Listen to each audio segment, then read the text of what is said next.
Hey, hope you're having an awesome day and welcome to my YouTube channel. I'm Jason Walter and I'm a realtor here in Sacramento, California.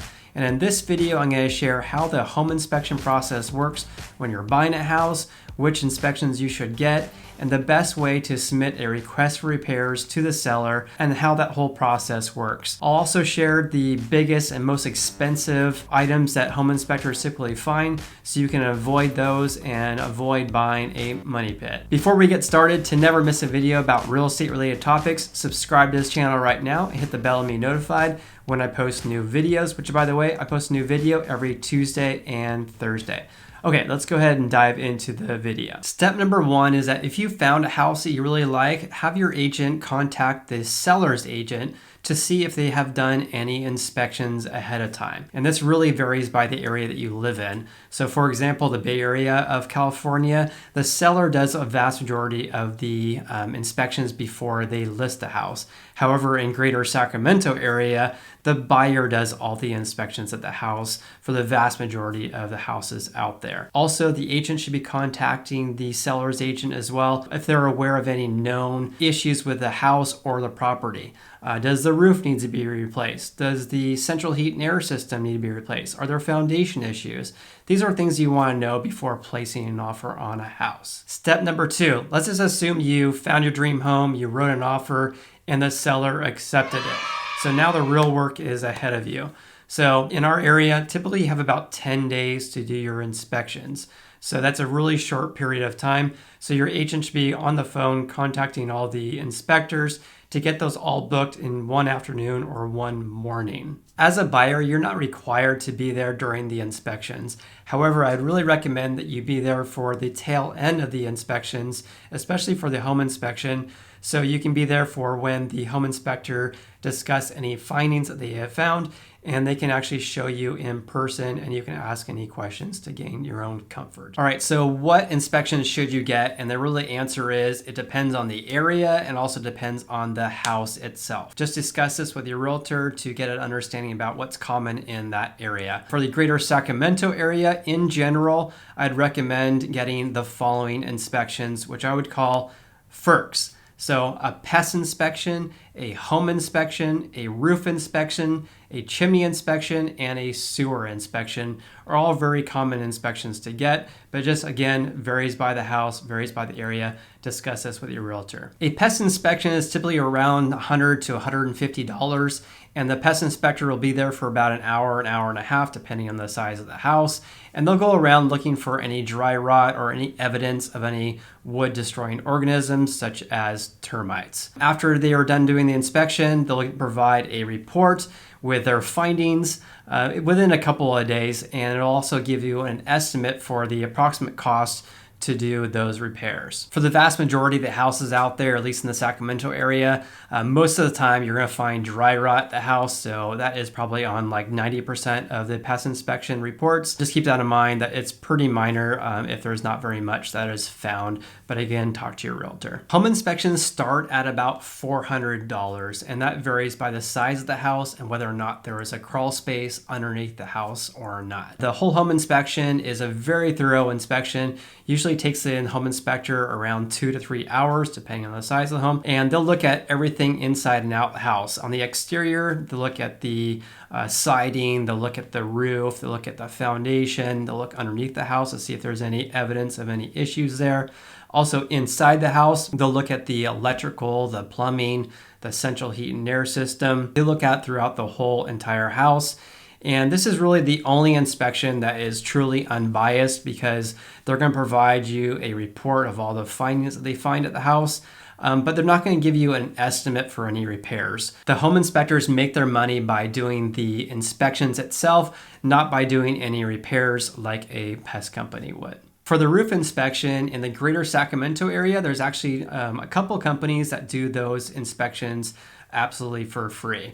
And so what they do is they go to the house, they actually go onto the roof and inspect it, note any findings, and they'll give you a formal report with an estimate for any repairs to be completed. The chimney inspections in our area are around $100. The chimney inspector actually inspects the fireplace inside the house.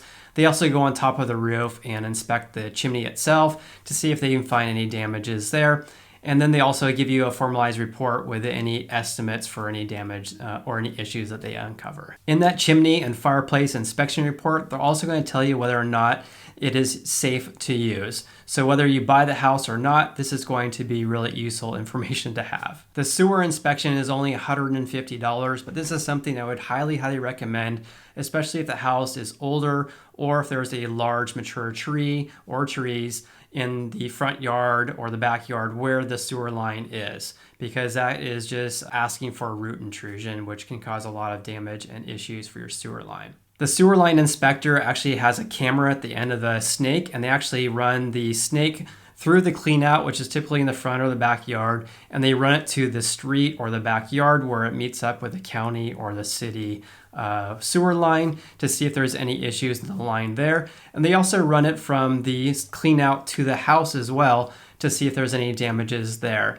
And all can see this on a camera that's on a screen that they have with them. Also, at the end of it, usually the inspector provides you with a YouTube video of the inspection a couple days after the inspection is done, and you can share that video with your friends. And the reason why I would highly recommend a sewer line inspection is that it only costs $150, but you literally can find $10,000 plus of damages. You can have a sewer line that is in really bad shape and it's really expensive to fix. So I'd really recommend, even for new houses, to get a sewer line inspection. Also, if the house is connected to well water instead of connected to the county or city, it's probably a good idea to have the well inspected. And the same goes for a septic system in case the home is not connected to a sewer line. What are the things that home inspectors find that could cost thousands and thousands of dollars to fix? And so I'll tell you right now. The number one thing would be foundation issues. To fix a foundation could cost you $100,000 plus. So that's a major thing that you want to have your home inspector take a look at and uncover any issues that you may find. Other things that are very costly to replace are roofs, the entire septic or sewer system, also the entire central heat and air systems. That can be all very costly to repair or replace. On a side note, I would ask the seller or the seller's agent if the seller has done any repairs themselves or if they've hired any contractors to do any work to the house over the years. And if so, if they have done any repairs to the house that require permits, to make sure that they actually pull those permits. Step number 3, after you received all of your inspection reports, which is typically about 1 to 2 business days after all the inspections are done, sit down with your agent and discuss the findings and really focus on the big ticket items, those items that are going to cost a lot of money to fix, as well as the health and safety items. Step number 4, after you reviewed all of your inspection reports, you really have to make a decision as a buyer. And you really have 3 options, and that is to send a request for repair to the seller, ask the seller for a credit in lieu of doing any repairs, or you can back out, get your deposit back as long as you're within your inspection period.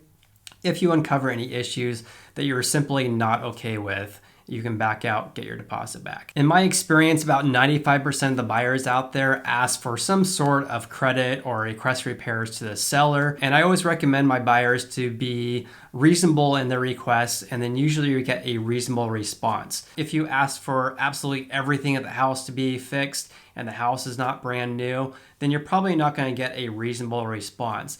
However, if you say, hey, we found X, Y, and Z at the house, we realize this is not a brand new house, we want to stick to things that are really important to us, these items right here.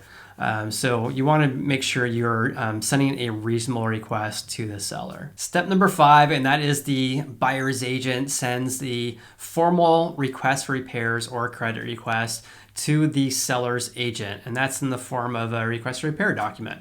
And that just simply says exactly what the buyer wants. And I would say again, as long as you're reasonable in your request, usually you get a reasonable response back from the seller. It becomes a point of negotiating. Usually the seller is not willing to fix everything that you ask them to fix, but usually they're willing to do at least some. So let's just say you submit a request for repairs to the seller responds and says, hey, I'm going to be doing most of this, and then the buyer agrees to that. Then you would remove what's called your inspection contingency. And typically in Sacramento, that's a 10-day window from when your offer is accepted to when you actually have to remove this inspection contingency. And that inspection contingency is basically approving of all matters affecting the property. So that's you approving the seller's response to your request for repairs, and approve of all the disclosures and documents that are given to you from the seller. If you're curious how the home buying process works in detail, I actually made a video about it right here. Also, I have a free home buyer and home seller guide. You can download those absolutely for free, and I'll leave a link in the description below. If this video was helpful, let me know by subscribing and hitting the like button. I truly appreciate the support from you. Also, you can follow me on Instagram. I'm Sacramento Realtor. I hope you have an awesome day. I look forward to seeing you on the next video.